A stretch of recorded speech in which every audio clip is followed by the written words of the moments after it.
Hello, welcome to another episode of Old Line Watches. With you as always is Jeremy, your old man from the Old Line State of Maryland. Today we're taking a look at the breed BRD8804. Before we get started, let's do a little wrist check. It's that new Zelos titanium swordfish 40 mil. New acquisition. Going to be doing a review of that here maybe this week or the next. Been loving it quite a bit. But back to the reason for this video today. She's 42 mil in diameter, 49 lug to lug, 10.5 thick with 20 mil wide lugs. Weighs in at 64.6 grams, quite lightweight. And the reason it's so lightweight is because it is powered by a Seiko VD78 quartz movement. Oh no, it's quartz! Ew! Quartz have their place, and I think they're totally fine. Fairly unspectacular case, just polished stainless all around. Though the handlebar lugs are pretty cool, kind of sporty, racery, which I think is kind of a theme for this watch.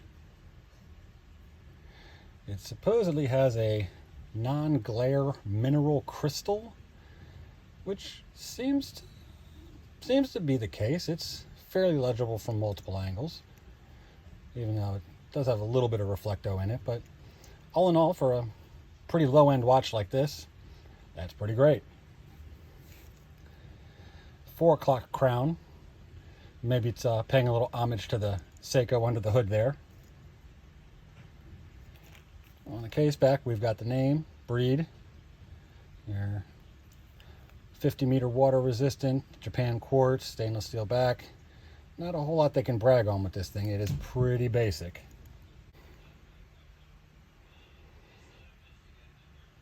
All right, testing out the new Pseudo macro lens here, and it is pretty on point.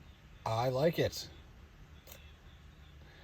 The dial is all printed, no applied anything. Again, not a huge surprise. This is a, $60 watch, give or take. I like the small seconds being at the 7 o'clock instead of straight up and down at the 6 or the 12. It kind of adds to the whole racing vibe that it's going for, along with the triangles at the hour markers. The whole layout of the thing just kind of looks like a instrument panel on a race car, which is, I don't know if it's intentional or not, but it's pretty cool. I like it. I like the 12, 3, 6, 9, and small seconds are your only pops of color in the whole thing. I think it's pretty great. And for the strap that it came on, it's branded genuine leather. It's fairly supple. I mean, you can feel it. It's not like the greatest quality in the world, but it's not like a complete clunker like I had originally thought. It's pretty comfortable. They upside down. Sign of the buckle. Breed. We're gonna do a quick loom shot here, and it's well, yeah, the hands and only the hands are loomed, and not that great at that. It's kind of one of those why even bother situations, but they went and did it anyway.